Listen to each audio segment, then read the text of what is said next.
Junior NTR ప్రస్తుతం తెలుగు సినిమాలతో పాటు బాలీవుడ్ లో వార్ 2 సినిమా చేస్తున్నాడు. ఈ సినిమా షూటింగ్ ఇప్పటికే పూర్తయింది. ఇందులో హృతిక్ రోషన్ తో కలిసి నటిస్తున్నాడు తారక్. ఈ ఇద్దరి కాంబినేషన్ లో అదిరిపోయే యాక్షన్ సీన్స్ తో పాటు కళ్ళు చెదిరే డాన్స్ కాంపిటీషన్ కూడా ఉంటుందంటున్నారు దర్శక నిర్మాతలు. అయితే ఎన్ని వందల కోట్లు పెట్టినా, ఎంత పెద్ద సినిమా అయినా ఇది డైరెక్ట్ తెలుగు సినిమా కాదు. ఎంత భారీగా విడుదల చేయాలి అనుకున్నా కూడా ఇది డబ్బింగ్ సినిమా జాబితాలోకే వస్తుంది.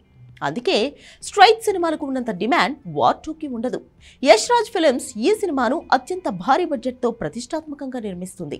అయితే హిందీ వరకు వాళ్ళు ఎలాంటి సమస్య లేకుండా విడుదల చేస్తారు. కానీ సౌత్లో వార్ 2 సినిమాను భారీగా విడుదల చేయాలి అంటే ఇక్కడ నిర్మాతల సాయం తీసుకోవాల్సిందే.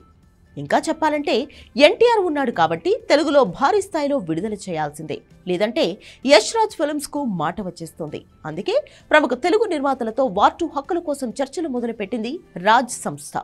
ఈ క్రమంలోనే వార్ 2 తెలుగు రైట్ సితారా ఎంటర్టైన్మెంట్స్ తీసుకుంది అంటూ సోషల్ మీడియాలో ప్రచారం మొదలైంది.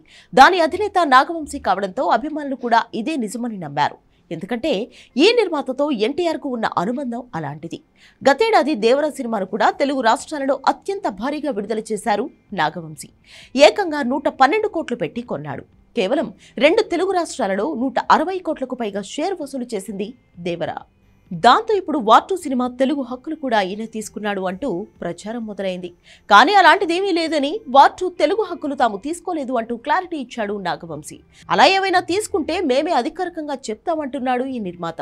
తారక్ అన్న అభిమానులకు ఇది గుర్తు పెట్టుకోవాల్సిన విషయం అంటూ క్లారిటీ ఇచ్చాడు సూర్యదేవర నాగవంశీ. దీని మీద సోషల్ మీడియాలో ఆసక్తికరమైన చర్చ జరుగుతుంది.